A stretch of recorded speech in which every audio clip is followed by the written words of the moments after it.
My name is Luciana Arispe. I am 36 years old. I live in Lima, Peru, and I'm an artist. I sing, I'm an actress, I'm a social communicator, and I'm also a clown. That's my favorite one. So I studied acting. So I graduated both acting school and university at the same time. I had 2 diplomas, and I was full of energy and life. And then in 2010, a year after graduating, my best friend from school, who's an introvert, she told me about this clowning workshop taught by Wendy Ramos, a woman, a clown, who was by then very famous in Peru because of a TV show. And I didn't want to take this workshop because I judged it a lot. I was like, I'm a social communicator, a licensed social communicator. I'm an actress. Why would I learn how to juggle or make balloon animals or like parties? That's not like worthy of learning, right? And when I arrived to that workshop, which I ended up taking because my friend wanted me to, I never left. I fell in love with clowns, with Wendy, with what she did, with her work. She became my biggest mentor, teacher, and friend. And I never stopped clowning since then. So I had this idea of what a clown did or was expected to be, but that's not what I found. My idea of a clown was someone who always had to be funny. That I had no problem with. Jokes, juggling, some acrobatics, birthday parties, annoying voice, colors, that also I didn't have a problem with, and intensity all the time, and towards the outside, always projecting, always being the person who everybody looks at or looks up to or laughs at, right? But when I took this workshop, I realized that wasn't the only way only way to understand what a clown is or does. It opened a whole new world to me and what I do now, because just like there's many ways of being a lawyer or many different ways of being an architect or a singer or a designer or a fashion designer, you can be a clown in many ways, and there's no better one. There's just the one that you like or feel comfortable with or feel that you can grow or excel at. So that kind of clowning grabbed me and never left me, and I'm still working on it. I'm still growing as a clown. This way of understanding clowning requires you to do an inside work of constantly analyzing what you are, what you want, what you don't like, who you are. And that's, I think, a question that seems easy, but as soon as you become older and with time, it doesn't, not only it becomes less easy to answer, but it also becomes drastically different than who you were a year ago, 2 years ago, a pandemic ago. So this continued self-discovery is what I think is what keeps me in love with clowning. This way of clowning for me is a way that prioritizes being the most authentic version of yourself. And to be authentic, you have to know who you are. Because if you don't work on who you are, what are you going to show or share with the world? The way I understand what a clown is the most human of humans.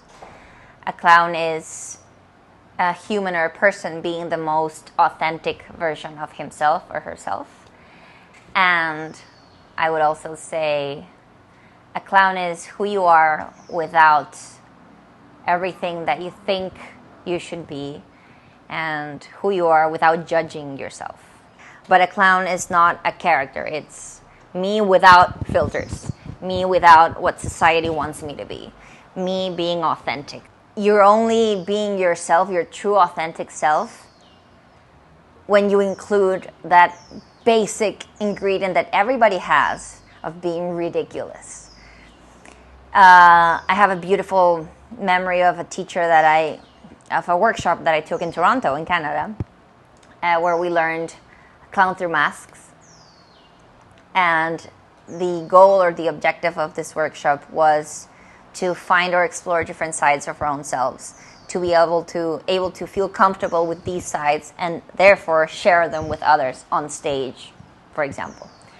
So after exploring with masks and different sides of our own selves, the teacher told us, once you can face all directions of yourself at once, only then will you be able to laugh at the beauty of your own ridiculousness.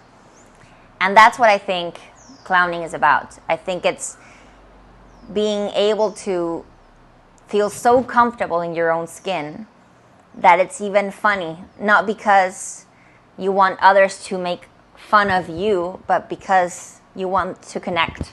For me, the purpose of clowning is to connect with others. And a great way to connect is to be your authentic self.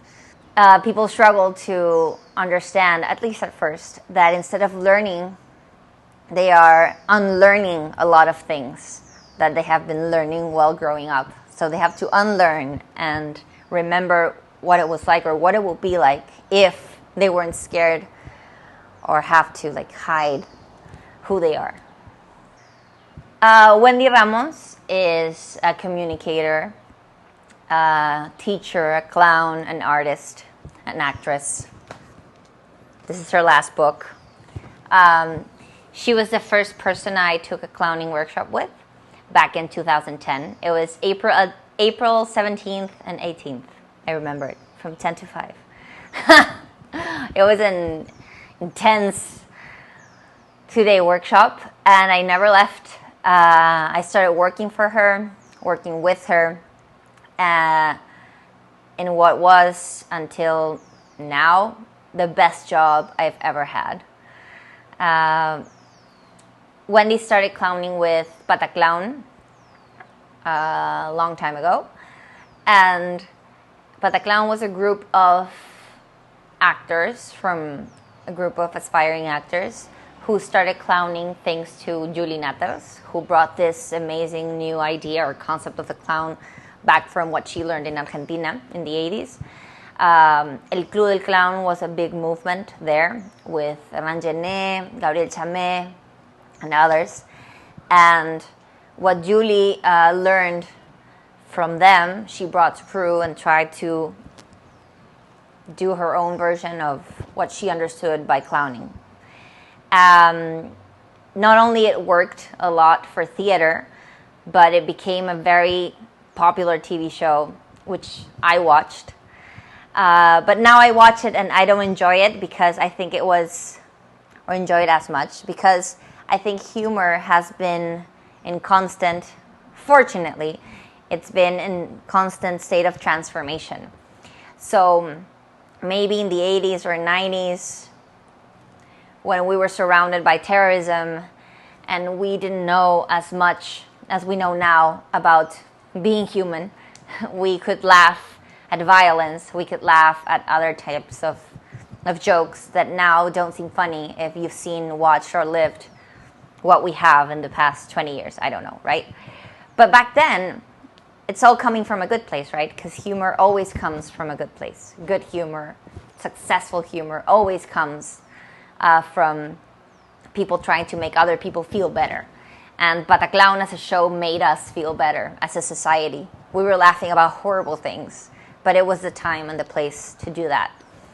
After the TV show ended, each one of the clowns that were part of it did different things. And Wendy, what she did was she created Bolaroja, because she started taking clown workshops all around the world and learning that what I learned after, right? There's many ways of being a clown, or many different styles.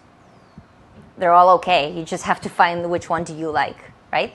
So she learned about Patch Adams, who's actually a person, an existing person, who they made a movie about. I didn't think, or I used to think he wasn't real until I met him. I was like, wow, you are real. And Wendy created Bolaroja, which was a school for clowns.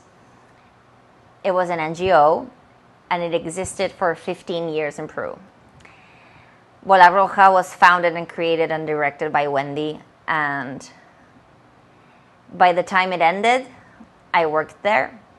We had 1,200 students a year, approximately, taking clown workshops, all over 18, and I would say 10% wanted to be a clown. 10% of these students wanted to be a clown, like for real, right? And that's when I learned or understood that maybe you don't want to be a clown, but inevitably a clown workshop, since you're working with yourself and who you are and your identity, makes or enriches other aspects of your life. And that's why we were so successful, because people felt happier after taking clown workshops. People felt more comfortable in their own skin after taking clown workshops. People felt more motivated. I don't know, just happier. So I was like, what? People, I remember people taking clown workshops at Bolaroja and then getting a divorce, changing jobs, out of the closet. I mean, we had so many different stories. My own. I quit my other job because I was very unhappy with it, and I discovered this is what I wanted to be. And when somebody asked me, but aren't you a communicator? I was like, yeah, I'm a social communicator, communicating for development. I'm using this tool of communication, the clown technique, to improve other people's lives. I became a member of the staff of Hospital Clowns. Bolaroja was the first clown school that trained clowns to be volunteer hospital clowns. I remember Wendy told us all the time that when she traveled to, I don't know, a congress or a conference about hospital clowns, nobody could believe that in our country we had a group that was going on for more than 10 years with volunteer clowns, where in other countries, clowns get paid for that. Like, it's a job to be a clown for a hospital. Or like, people couldn't believe that Wendy had a group of people who voluntarily did this. And it was there. We existed for a long time. And once Bolaroja stopped existing, many different projects emerged. Some with clowns, some with regular humans. One of the projects that still exists, that we were a part of, but then we didn't, it was this project with Patch Adams called El Festival de Belén. El Festival de Belén, it was a clown festival in Iquitos, in the jungle in Peru. And it took place in Belén, a district full of all of the social problems that you could think of. They're there. And somehow people are happy, and people are nice, and people are big-hearted, and it's always a joy to be there, despite being surrounded by issues, social issues, economical issues. And once a year in August, we did a festival and gathered 120 clowns from like 20 different countries who came and paid to go to the jungle for a week or 10 days and just like do different things in Belén or activities. We clowned in jail. We went to many different points of the city or worked with different organizations. And it was wonderful because it was a lot of clowns. Suddenly Belén acquired color, more joy, and it was, I loved working in that festival because you also learned from different types of clowns. There were clowns that juggled, there were clowns that did other things, and you could all learn from each other and do something in our country. So that was wonderful. I always say that clowns are the bravest of all humans because they do stuff that all of us do, but they don't hide it. They do it, and in front of others.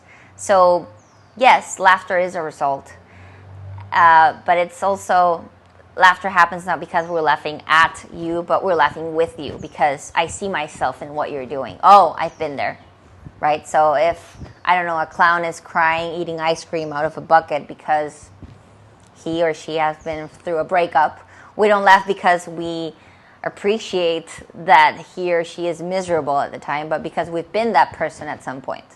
So I think that's an important clarification that I didn't know about. Pataclown did that, right? Pataclown showed different characters that we could identify in society, a priest or someone who was mischievous, and the typical alpha male, the baby, the daughter. So we could see, or the high class, what we call a pituca, right? So we had different profiles, and instead of laughing at them, we could laugh because we could identify these people around us, right? So we laugh when we recognize ourselves. And for me, that's one of the most powerful things about clowns to this day. We laugh because we recognize ourselves, our human condition, and what we're seeing. It was the year 2016. We had just launched a big campaign for Bolaroja's 15th birthday. I was about to turn 30, and all my friends were getting married or having babies or doing masters or these big accomplishments that you don't envy at all, but they make you examine who you are, what you're doing with your life. I was pretty happy, but Bolaroja had to come to an end because of Wendy's decision. And even though I respected and fully understood the reasons behind that decision, I felt really anxious because I didn't see myself doing stuff that my friends or people around me were doing, right? I didn't see myself arriving to a 9-to-5 job with heels and I had been working in the equivalent of my version of Disneyland here, and it was ending. So I got pretty anxious, and that anxiety became bigger and bigger, and it made me question what I wanted to do with my life. And then I turned 30, and I started getting panic attacks for the first time in my life. I worked in Bolaroja for 5 or 6 years, and the main thing I did, besides actually working there, as a clown, I visited terminal patients, I went to hospitals, and despite that, I felt that having panic attacks or having mental health problems was mediocre. I thought that I visited people who were suffering from things that were much worse, and what I was going through wasn't worthy of anybody's attention. And I struggled a lot until it became very hard for me to hide what I was going through. So I asked for help, of course, and just like everybody else predicted, the world did not end after Bolaroja did.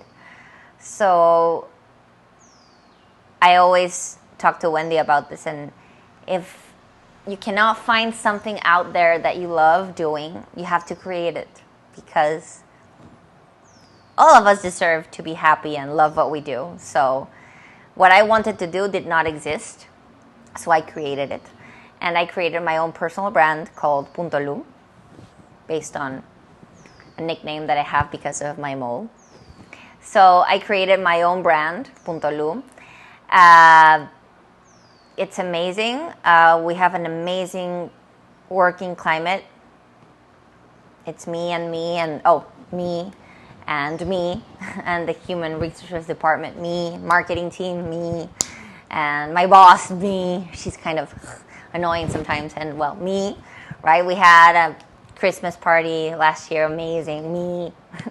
I gave myself holidays, me, and a raise, me.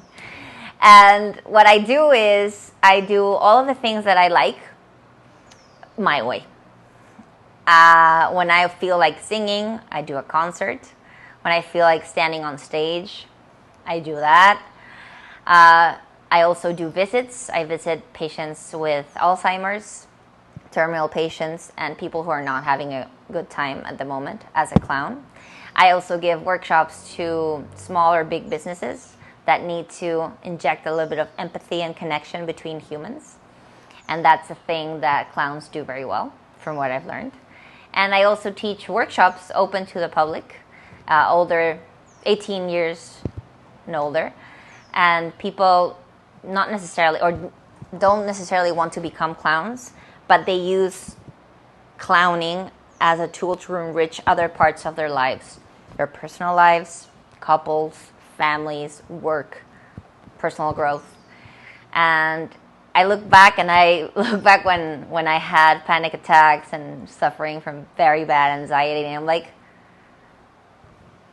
if I was not a clown or did not do this for a living or love this, I would have totally surrendered. But after clowning, I feel that I know what the best version of me looks like. So I always want to be that. So that's why I keep clowning and teaching the tools that helped me so other people could become happier in their own skin and being better humans.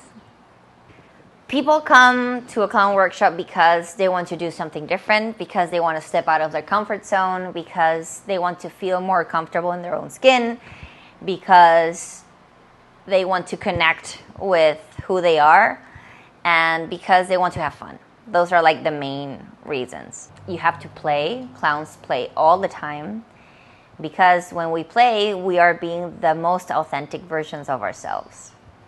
Think about it, or look at adults playing. You see who's the most competitive one, who doesn't like losing, who kind of doesn't do anything. Playing reveals our essence and who we are and our identity. So that's why we play a lot. We look at each other in the eyes and we discover how through play, humor, and fun, and doing stuff that it's natural to us, not a character or not someone different ourselves, we can connect to an audience or to other people in general. But it's great because it's a tool, it's an artistic tool that helps other people improve their lives. So great. And it also, for me, it helps spread the message that you don't have to be funny or creative or know how to juggle to be a clown. Everybody can be a clown. Everybody. You just have to be yourself. People always ask me, like, if I take a clown workshop, will I be less introverted? And I'm like, yeah, probably, but it's like a muscle, right? If you go to this gym, you won't be like super fit in a day. It all depends on how dedicated you are. How do you digest the information, right? So that's why always people say, oh, it's like a therapy. If it was a therapy or its objective was to be therapeutic, I would be a therapist, but I'm a clown, so I cannot sell you the idea of, yes, you will be a better person. No, that's the tricky thing. That being said, of course, I know a lot of friends that after becoming clowns, they've quit their jobs, they've changed their lives completely. A friend fell in love with a girl and realized that that was the way of living that she was aiming or wanting, desiring her whole life, and now they're happily married. It's as if when you learn how beautiful you are by just being yourself, people just go with it. People, I mean, me. After Bolaroja and I thought the world was ending and suffering from anxiety and whatever, I created my own brand because I believed that I was enough to create something like this. So it's amazing when students say, like, I'm following my dreams, I'm doing what I want because I'm being authentic to what I really want. And clowning gave me that. Clowns always bring people together. In a birthday party, in a hospital, in a circus, in a workshop. And that's what we're hungry for, of connecting. It's as if we want to interact with others. We want to know what other people are like. That's why it always works.